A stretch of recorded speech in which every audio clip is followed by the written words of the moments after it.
So something that's really important to remember is this difference between a flow and a stock variable. GDP is a flow variable. In other words, it's a per unit of time. All right. So anytime I say something per hour, per year, per quarter, per fill in a unit of time, it's going to be a flow variable. If this were a physics class, we'd call it a rate or a rate of change.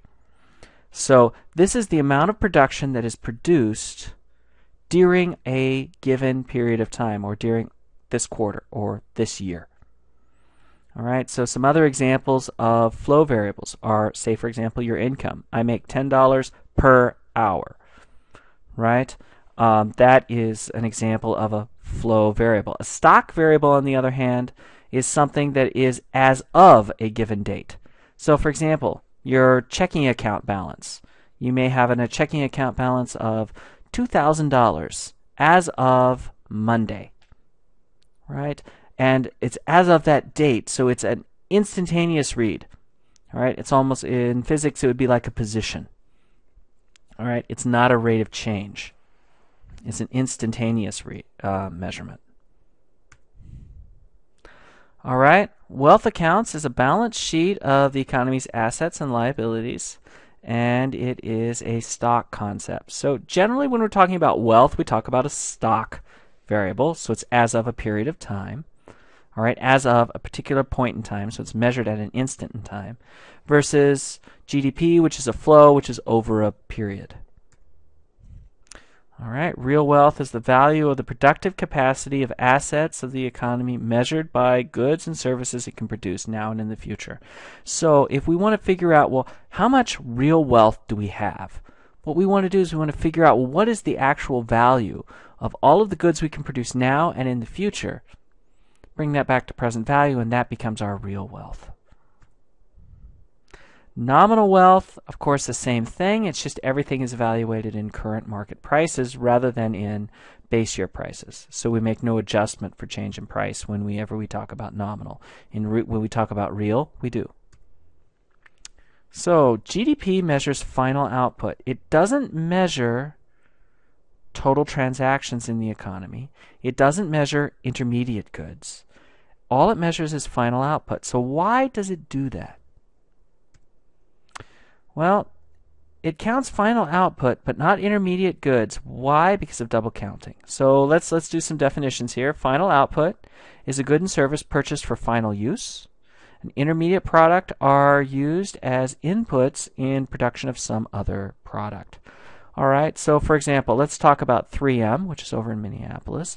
They produce, say, two different products. One, Post-it notes. Those are a final product. Those are intended for final use. Another product they produce is glue.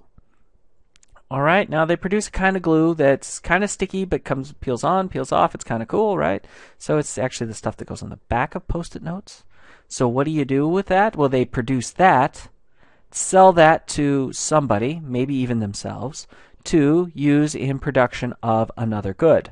Well, we won't count that intermediate good because it's used in production of another good. Why? Counting the sale of both final and intermediate goods would result in double counting. So let's go to my Post-it note example. Let's say I count the glue. Let's say it costs $10 to make the glue. So it's worth $10. And then I make the Post-it notes, and the Post-it notes are worth $20.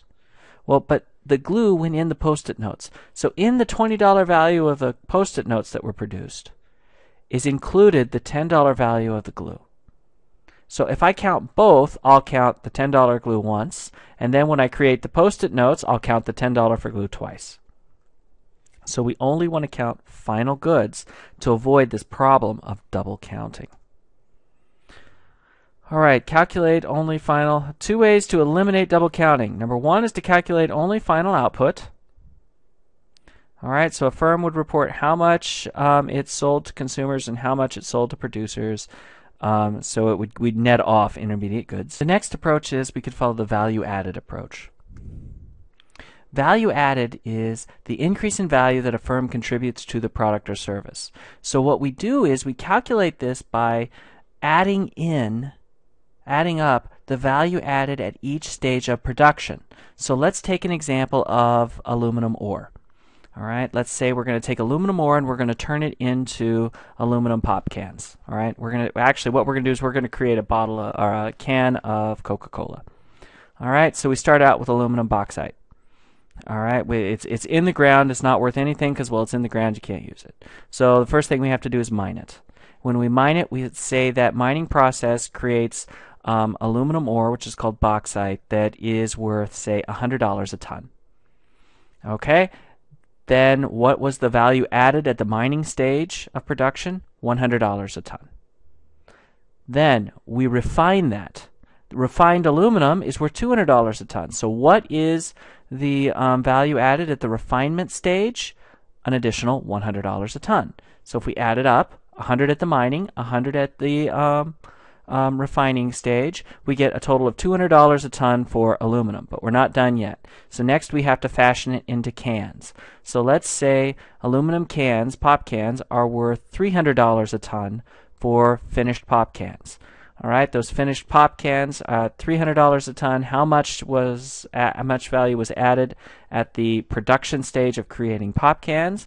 Another $100 a ton. So if we add up 100, 100, 100, we get the $300 value at the end. Finally, we fill them up with Coca-Cola, and by the time we're all ready to go, it is worth $400 a ton.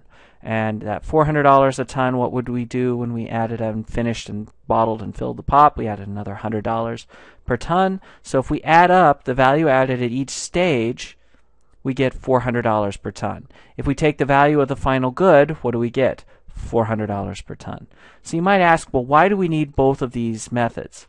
Well, the thing is, calculating GDP is a pretty complicated process. We've got millions of goods to deal with.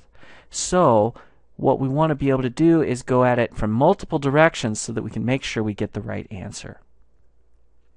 So value-added approach. Here's an example. Ice cream production.